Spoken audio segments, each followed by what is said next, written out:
Hey guys, welcome to this first episode of Lehigh Valley Cycling, the podcast right here on YouTube, where basically I've been uploading my audio files onto YouTube with a carousel of pictures of the subject of the person that I'm interviewing in the podcast. In this case, being podcast number one, is Jack Symes, an iconic member of our local community here in the Lehigh Valley of Pennsylvania, but a well-known cyclist worldwide, specifically from the track. He was a silver medalist at the World Track Championships of 1968.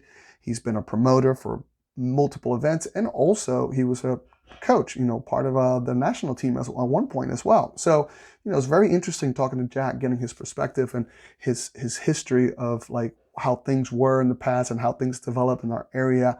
How did our region become such a booming cycling region, as well as to what he thinks is what's going on now and how things are and how he sees the future. So I think you'll enjoy it. I think it's really cool. So, like I said, we got a carousel. We got some pictures of Jack, of when he used to race and other, moments of his life while the podcast is playing. So you don't necessarily have to just walk away from the computer. You can keep a glance on it here and there so you see some pretty cool stuff. So if you like it, don't forget, subscribe, give it a like, and let's see where this goes. I'm hoping that this takes off and you guys just enjoy it so that we can do more in the future. Hopefully do proper video interviews. All right. So enjoy. Have a good one.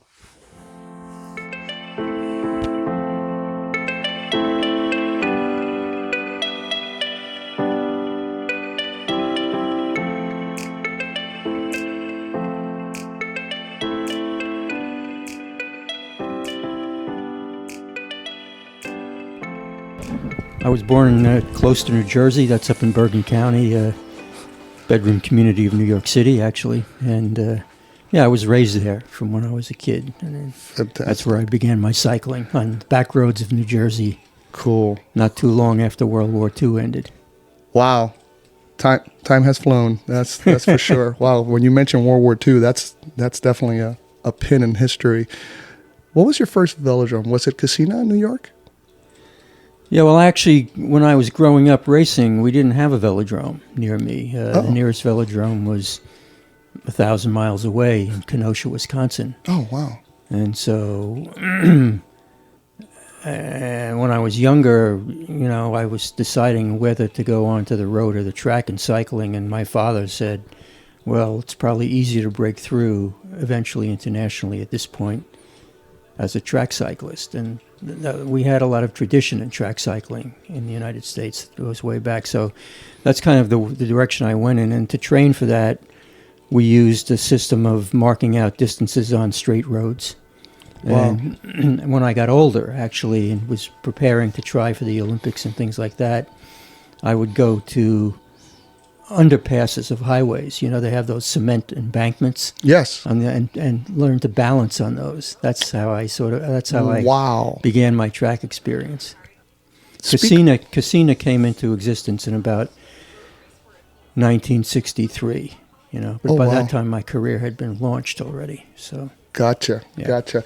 That's something, right? I mean, we were just mentioning about what I'm trying to do here, how to think out of the box, and that's a perfect example of thinking out of the box, right? You didn't have the right tools at that time, or what would people expect to be the tools to do this. But I used that later on too, because much later, we'll talk about that a little bit, but I've had various careers in cycling. And when I was a coach and coaching the 1975 Pan American team, the administrators in the federation didn't think that the track team, I was coaching the track cyclists, they didn't think that they had any chance in the Pan Am Games. So they sent us to train in Truckee in California, up in the mountains with the road team. And, what are we going to do? So I used that same system as I was growing up and marked out distances on a flat road that went between Truckee and another town. And the track team would go out on the road in the morning and then take their track bikes on this flat road. And we did team pursuits and everything there. Wow. And it was a great, actually, I coached many teams. I think I coached 7 world teams, and then later on got involved with a whole bunch of pro teams when I was doing U.S. Pro. But that 75 Pan Am team, it was like the Dirty Dozen. you know, and Wow. they went through this training, and then they got down to the Pan American Games, and they won stuff. You know, they won the team pursuit, and they won the sprints, and they did really well, and had great spirit, and were voted by the journalists, the international journalists, as the team in the games with the most spirit. But if you talk about thinking out of the box, that's what it took, you know, Sure. to do that. And so those things that I learned early on, I applied later in a different way. That's the beauty of cycling. Yeah. It's a life learning lesson to become a cyclist. If you adapt the lifestyle of a cyclist, you learn to manage life pretty well, is my opinion.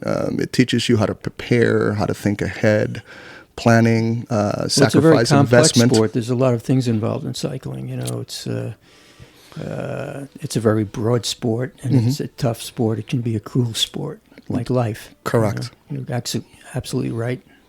How, I mean, in your era, obviously society in itself was going through a lot, right?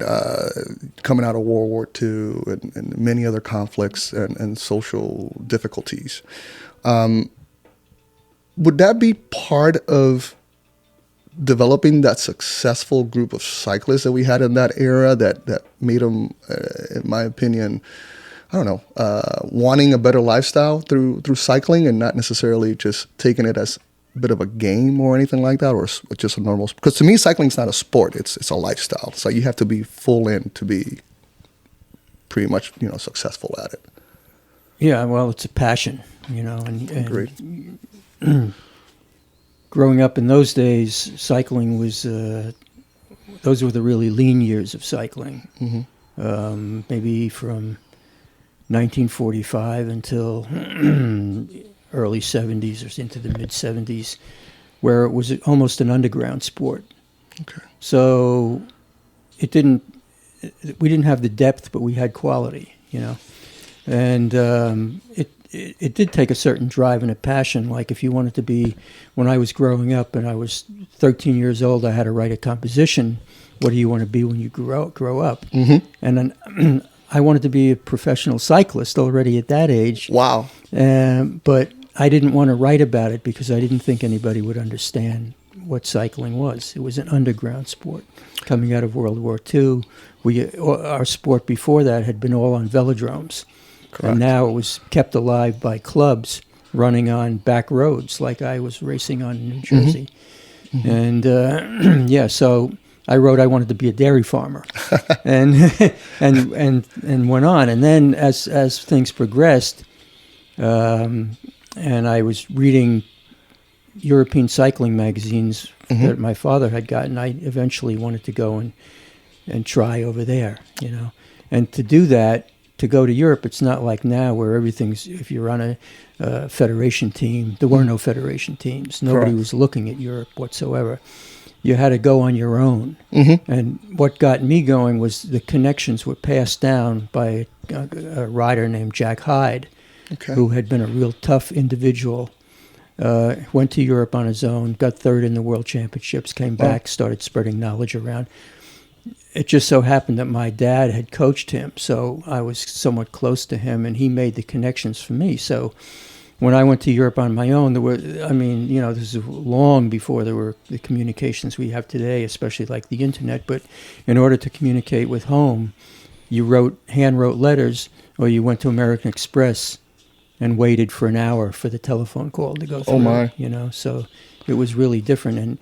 But it was the sport regrew from these lone wolves like Jack Hyde, who went to Europe on their own. They're the tough guys. Spent time kicking around in backwater hotels in Belgium and things, living with families and working their way up the ladder that way. So that's kind of the foundation to where we are today.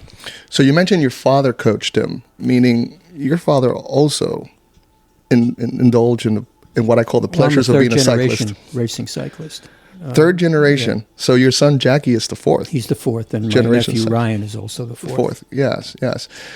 Do you feel, I'll give you my opinion. I feel this side of the world, United States and many other countries in the Americas, suffer from the lack of culture, cycling culture, compared to Europe, for example, which is like the niche of road cycling and such, and historically more known for having a cultural background. I've been to Europe, to Belgium and the Netherlands, and it's such, we may call it a circus, but it's such a bigger thing there with the families involved and like as yourself, generations of cyclists who their fathers, their grandparents, and so on have been cyclists. Do you think that had, obviously an impact in your progression, but also is that the negative that we may have right now with, or not right now, but in general, because we've only have like waves of like people really involved in the sport of cycling, and all of a sudden it goes away and then it comes back due to the heroes that might come up. Well, I think there are two things at play there. One, they never cut the cord in Europe. They have a thread that goes all the way back in the historical element of cycling, and that was never broken. It continued on even, in Europe, the big break was during World War II, but cycling still continued on in much the same way. Over here it didn't. Mm-hmm. Again, all of our cycling had been on velodromes. It was an American sport, Mm-hmm. We lost that because we lost the velodromes during World War II. They were destroyed. Gotcha. A lot of them were wood outside. They rotted. They used them, took them down. They used the wood for fuel, all of that stuff. Sure. They disappeared, where the other sports in the United States, field sports, for example, football, baseball, the fields still remained. Okay. And they were able to utilize those, and the sports kept going. Here, our thread to the past was broken. The sport had to grow in a different way. So now what we have, what you're talking about, is a federation-driven sport foisted upon us. It's controlled by the International Cycling Union, which is a European-based federation.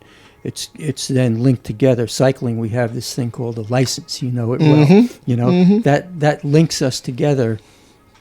No matter what level of sport of cycling you're competing in, it links us together with the International Cycling Federation, and we follow their rules and regulations that they decide ultimately. Sure.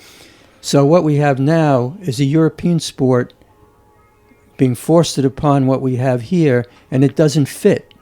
Gotcha. It doesn't fit with America, the way our American sports systems look at NFL, mm-hmm. Major League Baseball, NHL, and NBA, all of them. It's a different structure, and it's a different way that it works. We have our sport worked that way at one time, but no longer. Sure. So we're stuck in this between a rock and a hard place, and people don't realize that everything spins around the way it's done in Europe now. Mm-hmm. In cycling, mm-hmm. Over here we try to emulate that. We operate under the same rules and regulations. We get what are known as UCI races on the track over here. Correct. Well, it's a marathon program, and it just mm-hmm. goes on and on and on with all different races, and it's like, mm-hmm. hard to make sense of. Are we going good? Yeah. Okay.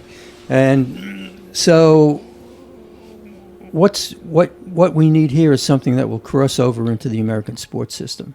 Gotcha. And, if you want to talk about the future of cycling, I actually think it's a difficult sell even to watch the Tour. Everybody knows about the Tour over here. Mm-hmm. They don't know that much about the Vuelta. They don't know much about the Classics. They don't know much about the Giro d'Italia, but they know the Tour, mm-hmm. because that's what we see mostly on TV.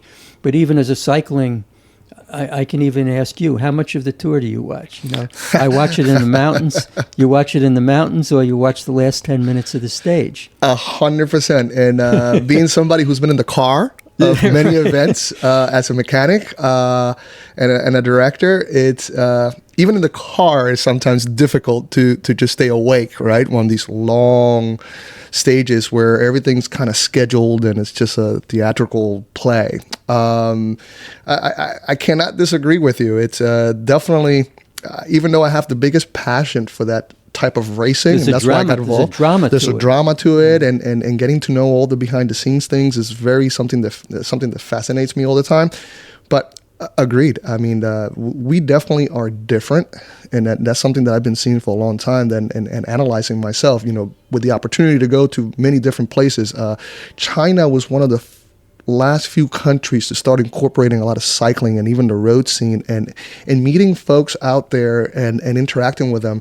I can see how the struggles are of that small group of people of the Chinese community that's into it, right? Like they get it and they want to be part of it. And then you have the grand majority are going like, what are you doing? Like, why are you throwing a water bottle on the side of the road and hitting me with it, right? And they give you that look like, take your trash with you, don't, whereas to, again, those who are culturally more involved kind of like look forward to grabbing the water bottle. Scrambling to get the water bottle.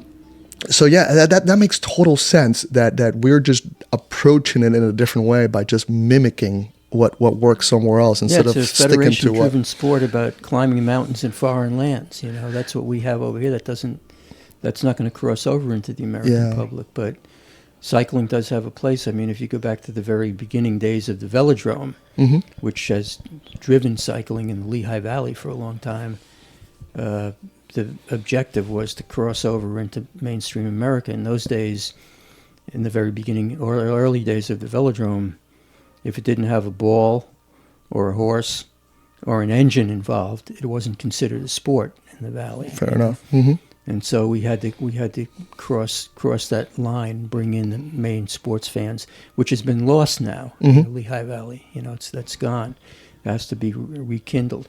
But looking at the whole broad spectrum of cycling in the United States, I really think, this is going to sound a little crazy, but I think that the future is really in velodrome racing. Once we start getting indoor velodromes in the United States and they're run in a system and a manner of an American sports system. Sure. Imagine, how long have you been in the Valley? When did you come here? I got here in the early 90s. Early 90s, okay. Yeah. So the Velodrome was still going pretty well then. I remember the 97 World Cup. That blew my mind away to see some local heroes representing what I consider my local community and battling it out with all the international folks. Well, right? Imagine taking some of that racing, the excitement you've seen, and putting it up on devices. Correct. With a promotion of who the athletes are, who the stars are, who the villains are, and having a real genuine season. You saw in the 90s. By that time there was a season, but it was a little bit sporadic. You had World Cup here and maybe a Nationals here, and then some other racing over here. And the Rider of the Year system was still going on, but. Sure. You had a semblance of a season, but if you had a real season with teams competing against one another and knowing who the athletes are and getting all that up on devices, on screens, how that can change the sport in a very short period of time. We have that happening. I mean, I don't know how aware you are, but an athlete that used to come here briefly, Justin Williams out of California and his Legion program. And I call it program because now they have an event, they have a team, they have a lot of things going on. And he's kind of taken some of that mentality, right, and said, we can't, he's been to Europe, and as for his own admission, he failed because he didn't want to adapt to their system or be them. He needed to be himself. And he, at the Legion event, the Lions Den, he had all these local or international riders come in, and even though they had their own individual teams to represent, they all were grouped in different teams and were assigned jerseys with big old numbers, just like a football jersey, right? And it was impressive, the reaction of, you had some naysayers like anything else, but the grand majority of the people really appreciated that because you had a lot of folks who were just there to go out to do something that was not being enclosed. They wanted to be outdoors and do an activity. And looking at a sport that they didn't really recognize too much, and all of a sudden having that affiliation of a team as you would with the other major sports that we have here is what kind of really initiated that interest in these folks and in the public. So I that's part of the one of the things that kind of clicked in my head. It's like, you know what? They're doing that, and they've been doing all this work in the past now for the last couple of 3 or 4 years, where their social media is a big part of the program with the team and being active in social media. And then now with this idea of putting teams together, that reminded me of something I believe you were part of at the Lehigh Valley, which was that league that started in the Velodrome where we had the T-Town Express and some of the riders were brought in to be part of teams, and there was a special format created. Were you part of that, or I'm not sure if I recall that correctly? Yeah, that was they had tried to revive that a little bit when in those years that you probably saw some of that. But in the very early years, there was the Trexlertown Express, and then we had created another team in the Valley, and then it was just an experiment, really. Sure. And brought in teams. We put together Detroit Motors and other Gotcha. teams, and then from that. I wasn't at the Velodrome very long, only 3 years, which was kind of like the big bang of cycling. Sure. We can get into that later. But we took that concept and created this format called the American Bicycle Racing Circuit, which could be done on velodromes or on criterium courses, and took that to across the country. We did a couple of them here, one in Bethlehem, one at the Velodrome, one in Philadelphia. On Benjamin Franklin Parkway, we did one in Northbrook, one in Encino, one in San Diego. It was all about the team concept. And in those years, we had actually 17 5-man teams going on and doing those races. Were those the indoor races? No, they were outdoors. They were outdoors, okay. Which is another problem with cycling, especially with the way TV covers it now. Sure.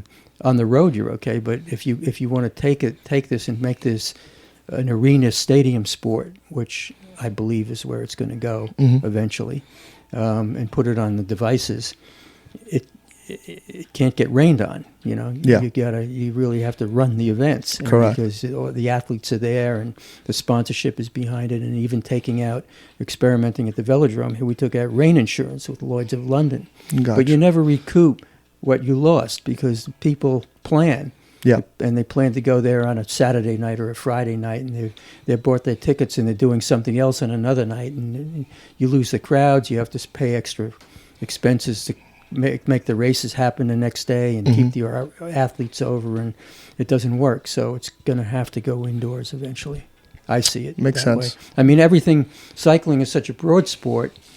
I'm not saying that there's not going to be any great racing outdoors. Sure. I'm not saying that whatsoever, but the way the sport is going to change and cross over into real mainstream American cycling, it's going to be on velodromes and it's going to be indoors eventually, I believe. Makes sense. Makes total sense. Yeah. Now, keeping it local, let's because obviously we can drift away from. Sure. This is such a broad topic, cycling. The Lehigh Valley's definitely changed in the last 20 plus years. Wow. Even in less time than that, I remember being a newcomer here. I just moved from Puerto Rico. Was not happy about it at that time because we came here for all the wrong reasons. Things were not good back home. And I used my bicycle to just vent out. I just want to interrupt you one second. Sure. We'll go back to, were you racing in Puerto Rico?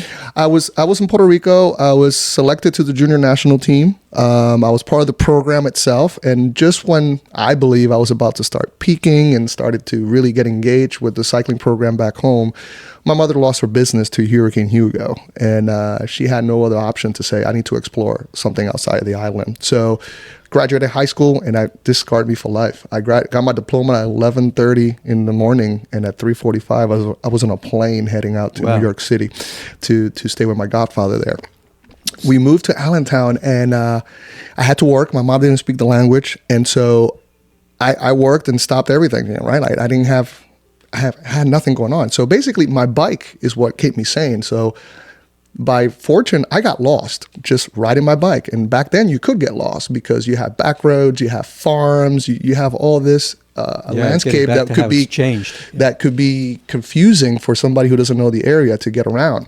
And I happened to find the Velodrome out of just pure luck and found my way home through that and met some people and such. And then the story started from there. But since then, and we're talking, like I said, 1991, 1992, the area's just changed so much, right? And I know that economic growth and moving forward as a community, you need that evolution that we've seen here, where roads are being congested and there's a lot more people in the area. Driving down here today, I said, "Wow, look at this traffic." I mean, it was.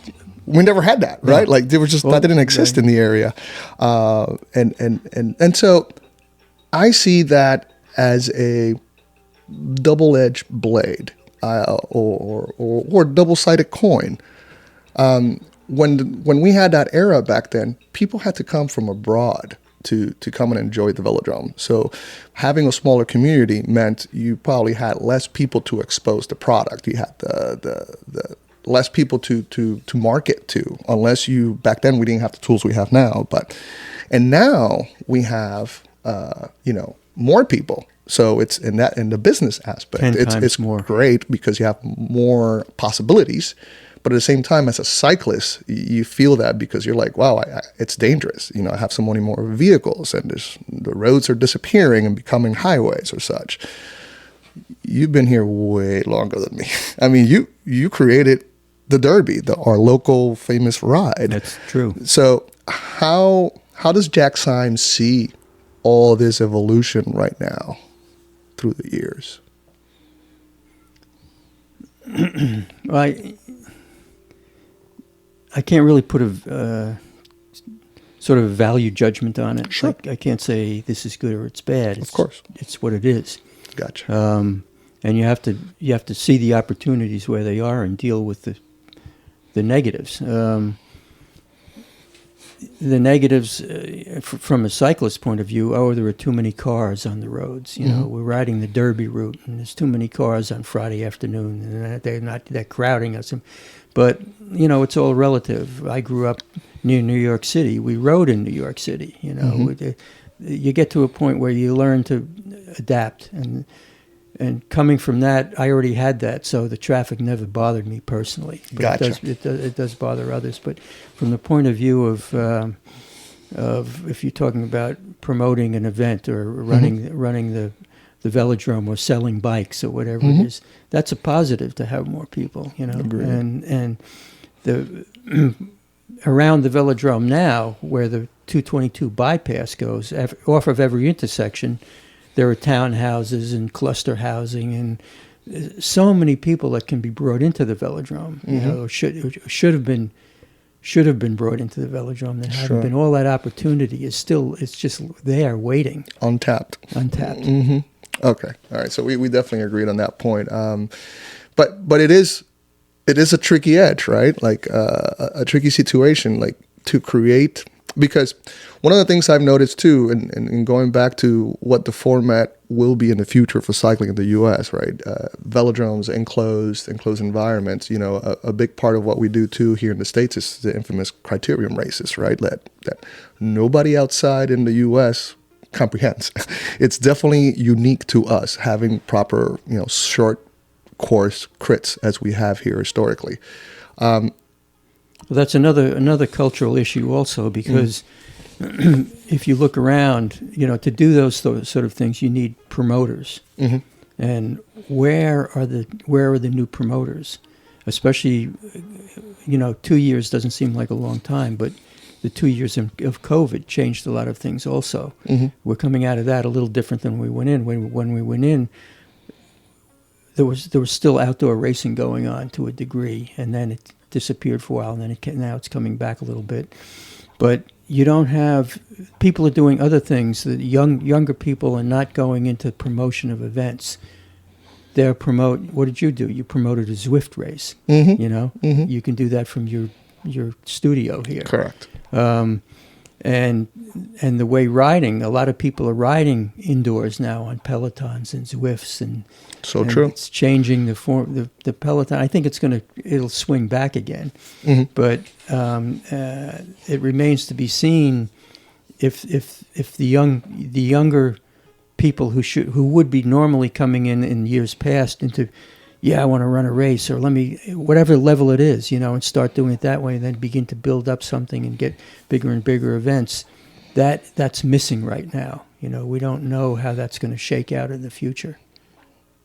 We have to see, but still there are people around who are able and capable of promoting the events we need to attract the crowds. And so, let's see how it goes in the future. Where this new generation is going to come from exactly, I don't know. Yeah, that's a fair point of view. And I think also the parenting aspect of our current society is quite different. And I see it with my own daughter, Sophia. We are all busier, even though I don't think that's an excuse, because we were always busy. we have to live. We're just busier in different ways. In different ways, correct. And it's always easier to find the more convenient way of providing entertainment or something to our child. And nowadays, I mean, we're guilty as well. You know, we've gotten some online programs for her to be entertained, right? And I've made not the effort, but I made the conscious commitment to say, Sophie, today we're going outside and we're going to ride your bike, and I'll go for a jog while she's riding her bike. But I don't think too many parents do that. And cycling is one of those things that if you don't have that environment to kind of say, hey, that's cool, I can do this, because the bicycle for me was freedom. Since I was a young 12, 13-year-old man, it's like, oh, freedom. I can go anywhere. I can explore the world. Now kids can just look at the world through the internet, right? And that, how difficult. But you can't really feel it with your senses. You know, when you go out on your bike. Touche. There are more experiences there. There's smells and feels of cold and hot and exercise. And, I mean, we haven't gotten to that point yet. True. On Zwift. Thank God. Thank God. Now, locally, how could we get more kids to be interested in cycling, whether it's track, mountain bike, road riding, and like just riding a bike? Well, I think everything spins from the top. Mm-hmm. You can go out and you can say, yeah, we're going to create great kids programs, and we have a great thing and great structure in place. You have to ask yourself the question: what is bringing them in? What is bringing kids into baseball? I'm looking at from an American point of view. Of course. What is bringing kids into baseball, football, tennis, soccer, hockey? Well, they're watching great events. Yep. They're watching their own who they are. Mm-hmm. Regardless of what race, religion, creed, or whatever they're from, they're watching their heroes and villains compete, whether it's on the screen or going in person, which is a completely different experience when you go to a basketball game, for example, than watching it on a device. It's still 10 times more exciting to be there in person. That's true. It is, So that being able to be exposed to things like that in your own sport is ultimately what brings kids in. Right now, if we're looking at it locally in the Lehigh Valley, what's bringing kids in? Well, they have a father or a mother or a cousin or a sister or somebody who's involved in cycling. Mm-hmm. And there are some efforts to go to the schools and make presentations, and some kids look at that and say, hey, that's kind of different. I'd like to try that, But mainly the focus is, yeah, that's good, but, let me get to my basketball, because I know where I can go with that, and I'm exciting, and I could go to the NBA, or I could go to the whatever. And in cycling, we can say, as a parent, well, I was a parent for a young kid too, growing up cycling, and it was hard, and even with me, he was, you don't want to push too much, but you give a little guidance. This is a really cool sport, and so. It got to the point where he was playing soccer and basketball and these other things which are mainstream American sports. And as he became a younger teenager, I said, listen, let me show you something. You see that guy over there? And it was like the quarterback of the middle school football team. Mm-hmm. I said, you know where he's going? I said, he's going to Schnecksville, which was the next town down the road. The next field down. I said, you can go around the world under your own power in cycling, and here's how that works. And because he was in a cycling family, he stayed in it. Sure. But average kids coming in, they don't have the stimulation of a high-end sport to see and experience. And until we get that, we're not going to get the thousands and thousands of kids that we should have. Sure. Even if you went back to the 90s, if they were able to see that sort of racing at the Velodrome on a weekly basis, and it meant something as a cohesive series, parents, mainstream American parents, take their kids to an event, and at the event they say, hey, you like that? We've got a free program for you. Come on down and sign up on Saturday. That type of thing locally is what brings them in. And it's the same nationally. If they see great sport and they know they have a chance to go there and it's a cohesive season, that brings them in. Right now, the system is you go to the Velodrome and who's sitting in the stands? Correct. Like I've counted them, you Yep. know, a couple hundred people sitting in the stands and a few around the rail, and they're all cousins and uncles and stuff. And so you're not getting the resources of kids that you should be getting, because it spins from the top. There's no question about it. That's good to hear, because I actually had the opposite approach, right? Like I was thinking internally, okay, we need to get kids programs going and all that. And I think it's a symbiotic relationship, but It is. But I agree with you after you presented it to me that way. Yeah, like if you're, I remember being a kid, and I was exposed to the sport through a colleague in high school, or middle school, I forget. But anyways, I didn't know nothing about the sport, and then all of a sudden I start seeing these 5-6 month old magazines where I started finding out who's who in the world of cycling. And then you start exploring and understanding that there is a professional world to this sport, and there is more to it than just going around in circles locally or such. And here that even opened my mind even more just by interacting with more people. So that makes total sense. You know, like if you don't have something to aspire and to something that motivates you, it's difficult to create that interest in that activity. There's some unique individuals that will pick up on it and come through the way you did. Sure. You know? But if you're looking for the masses, sure, exactly. they need peer support. Mm-hmm. They need to be exposed to it on a regular basis. You know, it needs to be something that everybody. The peer support is so important with kids. That everybody knows what's happening. You know, Agreed. and it's kind of like a cult sport now. Yeah, it's definitely a niched sport indeed. Where cult even might be the wrong word. Yeah, or it could be the right word. Who knows? You know, we do not go to Sunday church most of the time when we're riding our bikes. Anyways, I got to do the derby, but. That's an interesting point to definitely discuss. You know, like how do we move forward with all this? But we can definitely go deeper into that in another session, because I think that's a very long conversation, because it broadens out and opens up to many possibilities. Well, imagine if we had an indoor velodrome in the Lehigh Valley. You know, my goodness! And that may be coming sooner than you think, but we don't have to talk about that right now. That's good to hear. That would be the catalyst if we're talking 100%. About local.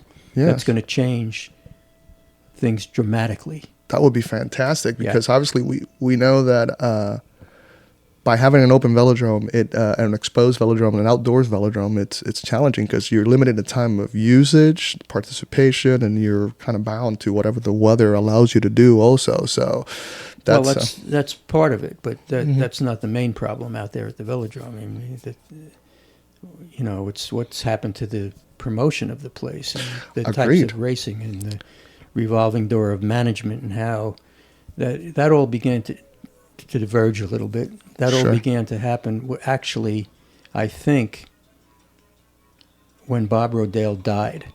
It was a completely different system of management before that. You know, there was a board, mm-hmm. but it was like because a nonprofit needs a board, but mm-hmm. it was like, you know, you could bounce things off them, and they met once a month or so, but they went along with the program of people who Bob Rodale hired, entrepreneurs who mm-hmm. understood, who were passionate about the cycling and understood what it needed, mm-hmm. somewhat of risk takers, just entrepreneurs. Sure. And Bob understood that, and so. Mm-hmm.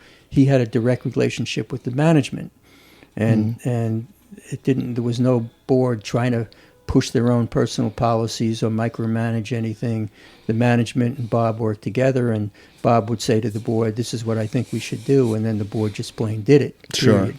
Sure. Then he died, and then it continued for a while. It maintained, but then it began to change, and the board began to treat it like it was the board's own little fiefdom. You know, gotcha. and began. Here you've got a board of people who really don't understand the board of the sports business of cycling. Mm-hmm. You got a couple of people on there who are cyclists. That's good, you know. Mm-hmm. But as a unit, they really don't understand what we're talking about here today. The vision that it takes and the moves you have to make to create a new sport. Yeah. And so as time went on, more and more, the board took control over this thing and began to run it, and then pretty soon they're hiring people who don't have passion or the vision or the unique type of experience to not only maintain what's going on out there, but to keep redeveloping it as time goes on and the society changes around it. So now we see the end result. Yeah. Yeah. Which is really sad because, for example, as I stopped working with professional teams traveling around the world, I said, I need to stay local, but I also want to stay involved somehow. So I've never worked in a bike shop. I decided to pick up a job in a bike shop locally here in Emmaus. And the funny thing was, in the year and a half, 2 years that I've been in the shop now, I have probably 89 to 95% of clients or customers who come into the shop and they have children, they're enthusiastic, not even about track cycling, just riding a bike. And I suggest to them, hey, you know what, a great activity is to go out Friday nights in the summer and check out the Velodrome. And they're like, what's the Velodrome? And then where is that? And what do you mean Valley Preferred Cycling Center? And they have no clue it even exists. And most of them live a couple of miles away from it. So it's a little sad to hear that in the era of communication, that everybody knows everything, even if they shouldn't know it. Some of these local folks, families, they're not even aware of what's happening there. Whether it's, and I get it. The last 2 years have been tough. We just coming out of a pandemic that has impacted life in general. Yeah, but it's no excuse for it. Coca-Cola Park is still working. The pigs are still around. There are things the hockey's still could around. have done during COVID to Correct. maintain and carry on. Correct. But that reminds me of something else. I mean, you come from a different culture, the Latinx culture, and we have a large Latin population. Yes, we do now. In Allentown, and all those years going back when Sebastian Alexander was racing at the track and leading for Rider of the Year, which he won, and then later brought his team, and they were based here. The years of J.J. Hayedo, all those guys, and where were the crowds from the Latin community? Why wasn't all that cultivated? That's true. That's true. That's part of the whole promotion of the thing. That is true. I think that speaking of that, and that's a conversation I had with another friend, is that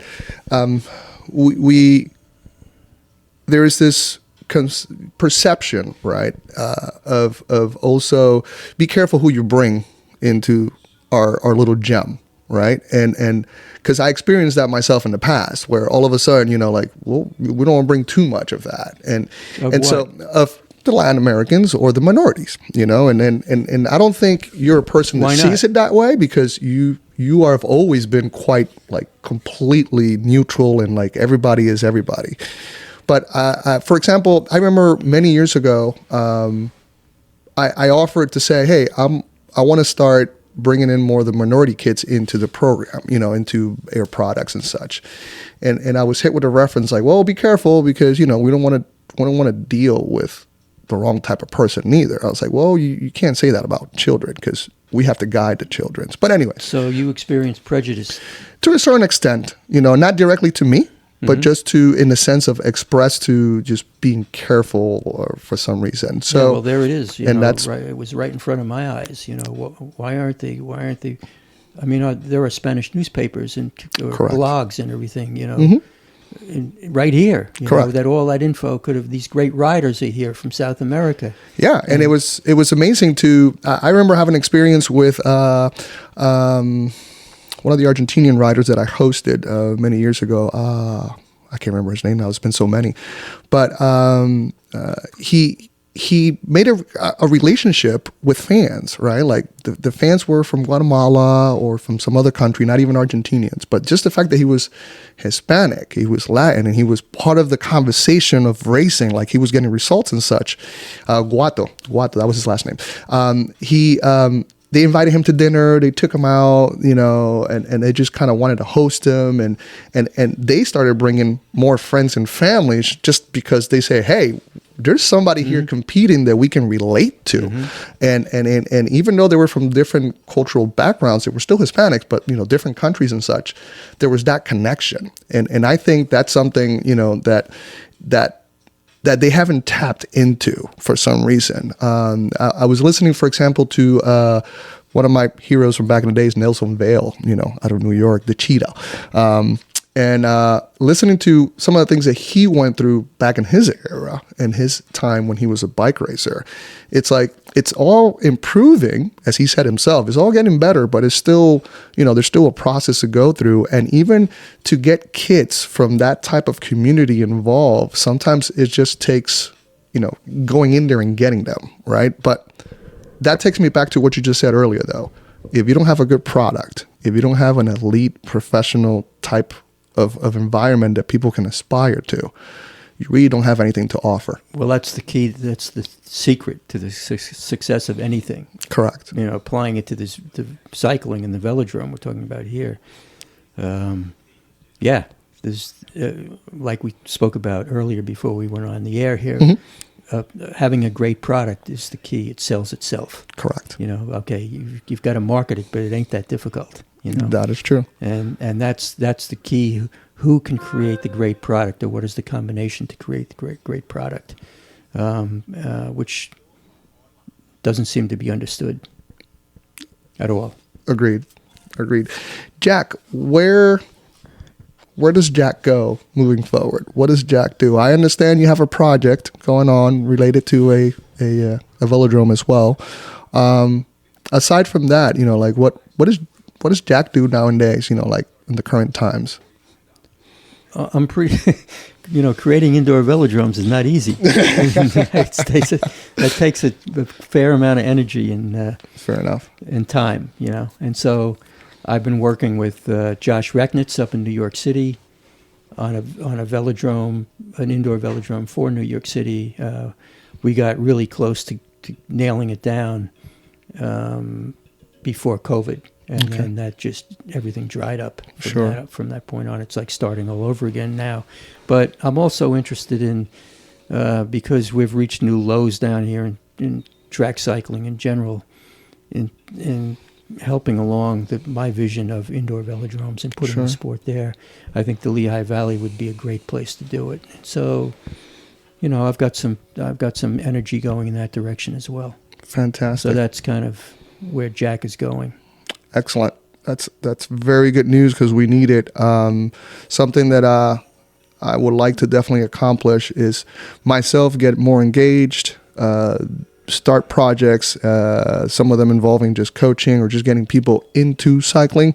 And I would love to invite everyone who may be hearing this is to do the same, right? The idea of this is to get people together, to talk about the issues, to go over them in detail with those who may or may not have an impact, because, those may influence, and those who think that don't have an influence, they actually have more influence than what they think, just because they're participants or fans of the sport. So very much so. We need to all speak up, and if not just speak, but at least take action as well. So if it takes just like taking that one kid that down in the neighborhood or so and say, hey, would you like to come for a bike ride with me, or would you like me to, could you come with me to the velodrome or such? Like that's the kind of stuff I think that we all need to do, and I would love to see happen so that our great sport continues to grow and maintain itself here in our country.